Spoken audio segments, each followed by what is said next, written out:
Ya, jadi ini yang bagus sekali itu saran karena itu memang bagian dari pikiran kita tentang paradigma baru diklat di Departemen Agama.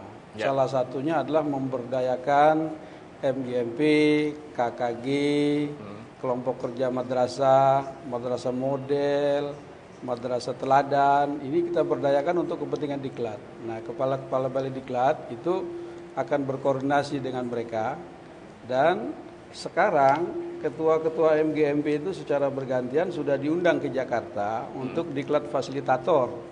Nah, cuma ini pemberdayaan fasilitator di daerah kepada para warganya anggota MGMP ini yang belum berjalan, antara lain karena belum adanya sistem dan dukungan dana yang kuat. Saya sudah bicara sama Pak Dirjen Pendis, katanya ada bantuan untuk MGMP. Saya mohon dapat diberi arahan dalam edarannya supaya penggunaan bantuan itu antara lain untuk keperluan diklat-diklat seperti itu.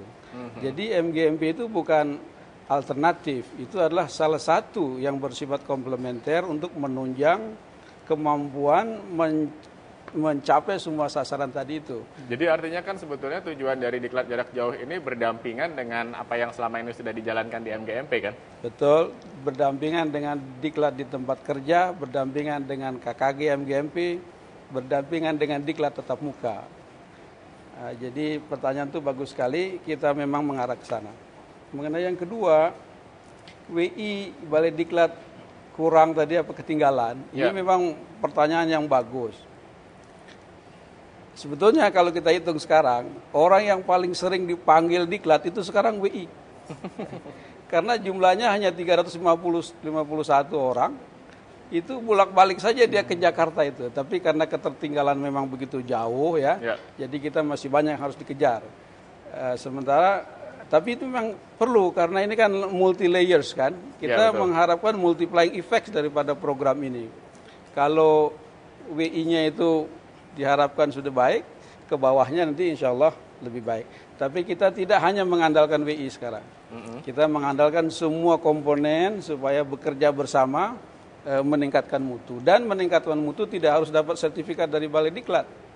Agak melebar sedikit, kalau toh bisa diselenggarakan diklat jarak jauh untuk para guru madrasah, apakah ada kecenderungan atau keinginan juga untuk menyelenggarakan diklat jarak jauh bagi Widya Iswara begitu, atau tetap harus dihadirkan ke Jakarta? Widya Iswara hanya 351 orang. Jadi mungkin tapi sekarang juga kita sudah ada ya dengan Widya Iswara jarak jauh juga. Begitu ya? Ya, di Pusdiklat sudah sistemnya langsung. Jadi WI daerah dengan WI pusat bisa berkomunikasi, betul.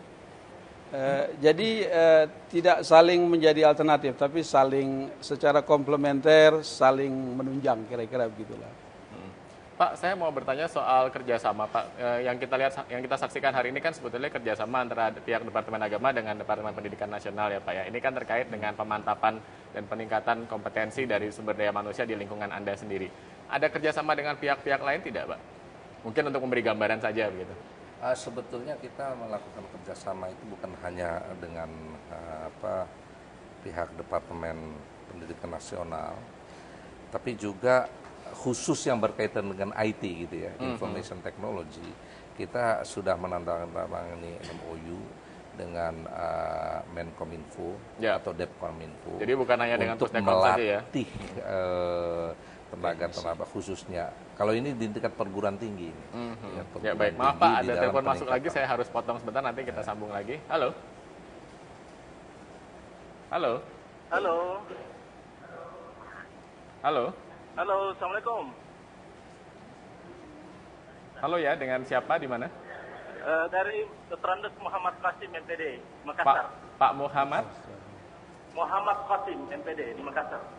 Dari Makassar. Ya, silakan, ada pertanyaan atau komentar yang ingin disampaikan, Pak? Ya, ada dua pertanyaan yang kami ngajukan. Pertama untuk Pak Dirjen Pendis. Kenyataan di lapangan bahwa masih terlalu banyak guru-guru kita yang belum memiliki sarana dan fasilitas untuk mengakses perkembangan yang ada. Sementara mereka dituntut untuk melakukan pembelajaran yang berbasis teknologi. Saya kira ini sebuah masalah yang membutuhkan perhatian dari pengambil kebijakan. Yang kedua, kami tujukan kepada Bapak Kepala Badan Litbang untuk guru-guru kami dalam pembinaan wawasan. Saya kira diperlukan sebuah pendekatan yang terbaik untuk membina mereka dalam hal pemberdayaan. Oleh karena itu mungkin ada pendekatan strategik dari Badan Litbang untuk pemberdayaan mereka. Saya kira itu saja Pak. Terima kasih. Assalamualaikum warahmatullahi wabarakatuh. Waalaikumsalam warahmatullahi wabarakatuh. Dari Makassar penelpon kita barusan Pak. Saya mulai dulu dengan Pak Dirjen ya Pak. Ini bagaimana Pak menanggapi pertanyaan tadi? Jadi ini pertanyaannya kan berkaitan dengan masih banyaknya guru-guru yang belum katakanlah belum melek teknologi ya, itu teknologi masalah. informasi. Padahal dewasa ini kan tuntutan untuk melek teknologi informasi ini itu sudah sedemikian besar ya pada guru apapun termasuk guru madrasah ini.